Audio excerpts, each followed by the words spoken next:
নমস্কার, কেমন আছেন আপনারা সবাই? আশা করছি ভালো আছেন। আজ চলে এলাম একটা রেসিপি নিয়ে। আজ বানাবো কালকে যে কচুর পাতা বাটা দেখিয়েছিলাম, সেই কচুর পাতার ডেগো আর পাতা এগুলো দিয়ে আজকে ভাপা করব সর্ষে বাটা দিয়ে। তার জন্য ওইটা ভাপে বসিয়ে দিয়েছি নুন দিয়ে আর সামান্য জল দিয়ে। আর ওদিকে সর্ষে আর লঙ্কাটাকে বেটে নেব।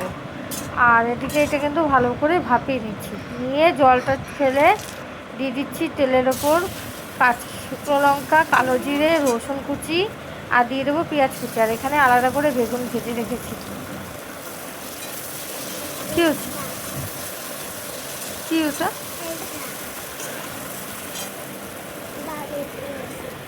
3 × 36। এবার এটাকে ভালো করে ভেজে নেব।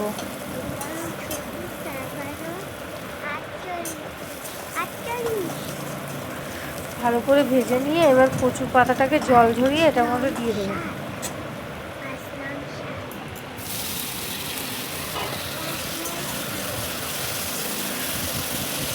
কি লিখছিস? 5 কত? হ্যাঁ, এবার দিচ্ছি সর্ষে বাটাটা দিয়ে, তারপর দেবো লবণ, হলুদ দিয়ে এটাকে একটু ভেজে নিয়ে তারপর সর্ষে বাটাটা দেবো। এই যে সর্ষে আর কাঁচা লঙ্কা বাটাটা দিয়ে দিচ্ছি।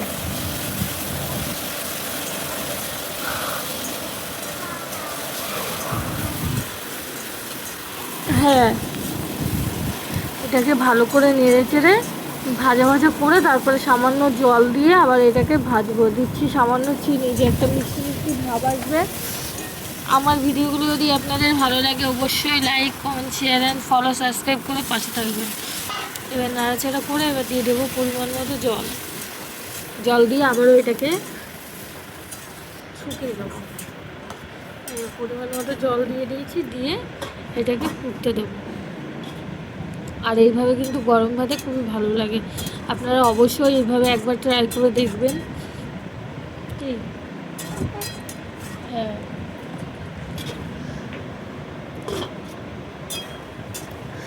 দেখুন অনেকটাই শুকিয়ে এসছে।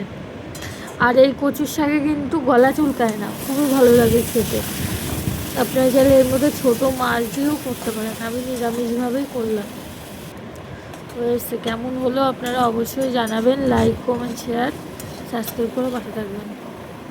আবার দেখা হবে একটা নতুন ভিডিওর সাথে। ততক্ষণ আপনারা ভালো থাকবেন, সুস্থ থাকবেন। আজ তাহলে আসি, টাটা, বাই বাই।